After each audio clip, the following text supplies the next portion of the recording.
Okay, let's unpack this. We're doing a deep dive into the Blustream HEX31WP-TX-US. And this isn't just, another wall plate. It's really a multi-format 4K switcher that's acting like the brains of a whole setup. It really is.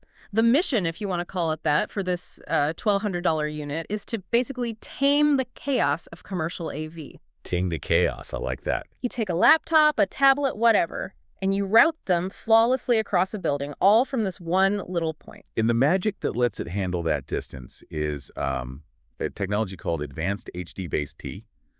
What exactly is that letting this device do? So what's fascinating is the consolidation. HDBaseT lets it push video, audio, and even control signals over one single standard CCAT cable. Just one. Just one. It's the whole single cable solution that installers love because it just, simplifies the infrastructure so much. But they have to be limits. I mean, those cables aren't magic, especially when you start pushing high resolutions. That 4K signal must hit a wall pretty fast, right? It absolutely does, and that is the crucial trade-off. So for regular 1080p video, you can go up to 70 meters. Pretty good. Sure. But if you're pushing full 4K UHD video, your run distance just drops. It stops hard at 40 meters. And let's get into that resolution, because it's specifically 4K at 60 Hz 4.2.0.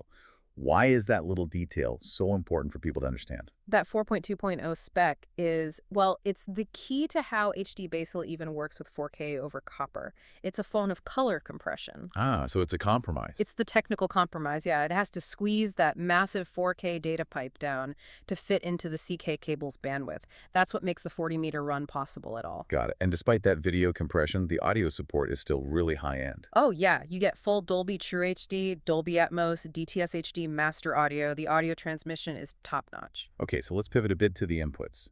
How is it handling the messy mix of devices people bring into a room today?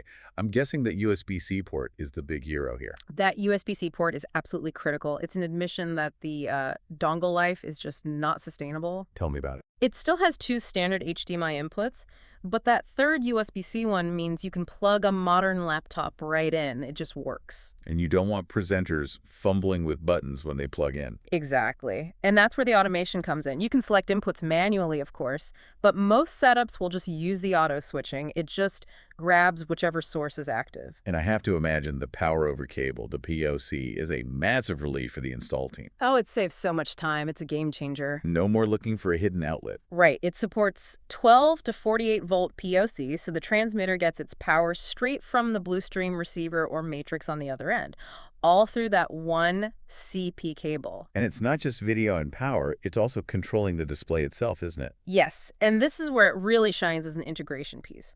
It's got a programmable ONO-OFS button, and that can use IR, RS-232 for more robust control, or even CEC through the HDMI. Plus, you get bidirectional pass-through, so you have full control over the display on the far end of that cable.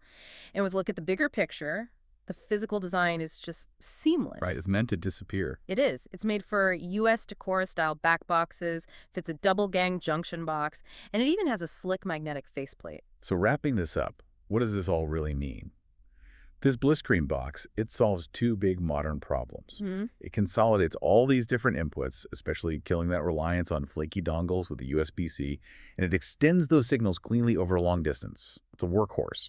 But that 40-meter wall for 4K seems like a pretty clear limitation. And that, I think, raises the big question for the future. Given that really strict 40-meter limit for top-tier 4K over copper, how much longer can a single CAT cable solution like HDBase really stay viable before fiber optic just becomes the mandatory non-negotiable standard for any serious commercial project? That distance is the bottleneck.